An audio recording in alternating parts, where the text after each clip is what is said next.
اہم خبر دیں، سپریم کورٹ میں پنجاب اور کے پی انتخابات سے متعلق از خود نوٹس کیس کی سماعت کل صبح 11 بجے تک ملتوی کر دی گئی ہے۔ پی ڈی ایم میں شامل تمام جماعتوں، گورنرز اور الیکشن کمیشن کو نوٹس جاری کر دیے گئے۔ چیف جسٹس عمر عطا بندیال کی سربراہی میں 9 رکنی لارجر بینچ نے سماعت کی ہے۔ اسی سماعت کے حوالے سے تفصیلات جان لیتے ہیں اپنے نمائندے عقیل افضل سے۔ جی عقیل افضل، بتائیے گا اس سماعت کے حوالے سے کیا ریمارکس دیے گئے؟ جی عمیر، بالکل ایک مرتبہ پھر سے سارے ملک کی نظریں سپریم کورٹ آف پاکستان پر ہیں۔ سپریم کورٹ آف پاکستان میں کل چیف جسٹس آف پاکستان نے اس کو نوٹس لیا تھا، جس کے بعد آج اس کیس کی سماعت ہوئی تو جو درخواست گزاران تھے وہ عدالت میں پیش ہوئے، جس میں اسلام آباد ہائی کورٹ بار کی جانب سے شعیب شاہین اور ان کے وکیل عابد زبیری پیش ہوئے، اور دوسری جانب سے جو پاکستان تحریک انصاف کے اور دونوں پنجاب اور خیبر پختونخوا اسمبلیوں کے اسپیکر کی جانب سے جو درخواست دائر کی گئی تھی اس میں وکیل علی ظفر پیش ہوئے۔ سماعت میں کے آغاز پر چیف جسٹس آف پاکستان کی جانب سے یہ بتایا گیا کہ خود نوٹس لینے کی مرکزی وجہ یہ ہے کہ اس سے پہلے ہائی کورٹس میں یہ مقدمات دے رہے تھے، لیکن لاہور ہائی کورٹ میں اس حوالے سے ایک حکم بھی دیا کہ انتخابات کی تاریخ کا فوری طور پر اعلان کیا جائے، لیکن یہ اعلان نہیں کیا گیا۔ اس کے خلاف الیکشن کمیشن اور گورنرز کی جانب سے باقاعدہ انٹرا کورٹ اپیلز دائر کر دی گئی، جس کی وجہ سے یہ جو ہے وہ معاملہ دوبارہ سے التوا میں چلا گیا، اور جس پر ان اپیلوں پر ہائی کورٹ نے فریقین کو نوٹس جاری کرتے ہوئے اس کیس کی سماعت کو 5 سے 6 روز کے لیے ملتوی کر دیا۔ اس وجہ سے اس کو نوٹس لیا گیا۔ کیس کی سماعت کے دوران سب سے اہم اور دلچسپ لمحہ تب آیا جب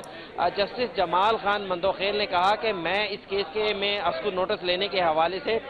کچھ کہنا چاہتا ہوں۔ جس کے بعد انہوں نے کہا کہ یہ کیس اس کو نوٹس کیس سابق سی سی پی لاہور غلام محمود ڈوگر کی بحالی کی ایک درخواست پر لیا گیا، جس میں چیف الیکشن کمشنر بظاہر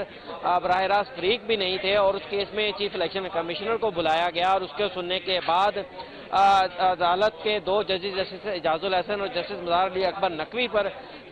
مشتمل 2 رکنی بینچ نے چیف جسٹس آف پاکستان کو از خود نوٹس لینے کے لیے سفارش کی، اور ان کی سفارش کے اوپر یہ نوٹس لیا گیا۔ انہوں نے کہا کیونکہ اس کیس کے اندر براہ راست الیکشن کا معاملہ نہیں تھا، صرف ایک افسر کی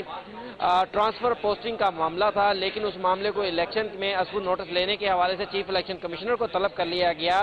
اس لیے میرے نزدیک یہ معاملہ از خود نوٹس کا نہیں بنتا،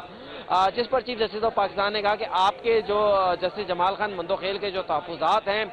انہیں اپنے حکم کے اندر شامل کریں گے، اور اس کو نوٹس لینے کے حوالے سے جو اعتراضات ہیں، جو خدشات ہیں، انہیں اس کیس کی سماعت کے دوران ایڈریس کیا جائے گا، ان کے حوالے سے بھی فیصلہ دیا جائے گا۔ جس کے بعد جسٹس اطہر منلہ نے اہم سوال اٹھایا، اور انہوں نے کہا جی کیس کے اندر 2 سوالات ہیں کہ سب سے پہلا سوال یہ ہے کہ آیا جو اسمبلیاں تحلیل کی گئیں وہ آئینی مینڈیٹ کے مطابق درست انداز میں تحلیل کی گئیں یا نہیں کی گئیں۔ ان کا کہنا تھا یہ تو واضح ہے کہ چیف وزیر اعلیٰ چیف منسٹر جو کہ آئین کے مطابق اسمبلیوں کو تحلیل کر سکتے ہیں، لیکن دیکھنا یہ ہوگا کہ آیا انہوں نے اپنا یہ اختیار آئین کے مطابق استعمال کیا ہے یا نہیں کیا گیا۔ یہ بھی سوال اٹھایا گیا کہ آیا وزیر اعلیٰ اپنے پارٹی رہنما یا کسی سیاسی جماعت کی ایما پر، خواہش پر اسمبلی کو توڑ سکتے ہیں یا نہیں توڑ سکتے۔ ان کے جسٹس